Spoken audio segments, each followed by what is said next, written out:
Welcome to Let Me Fix This. Enjoy the video. You start by confirming compatibility and protecting your system. First, check the Mac OS version and build so you know what is supported. Then identify whether the app is 32-bit, Intel, or Universal. 32-bit apps won't run on modern Mac OS. Once done, make a time machine snapshot or back up the app. This preserves your state before any changes. These steps prevent data loss and focus the troubleshooting. Now you're ready to move into fixes that handle the root causes. You now execute targeted fixes. If the app is Intel only on Apple Silicon, install Rosetta 2 so translation runs seamlessly.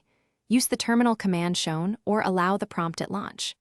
If the developer provides a Universal or ARM64 build, download and install that.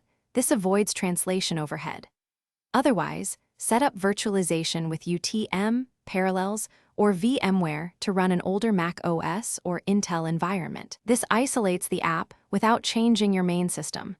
These steps address both performance. You finish by ensuring the system accepts the app and by handling persistent errors. Run first aid in disk utility and reset app permissions in security and privacy so Mac OS grants required access.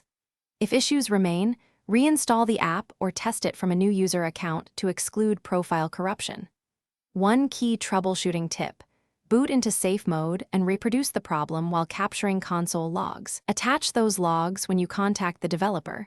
Clear diagnostic data speeds up a fix and pinpoints the failure.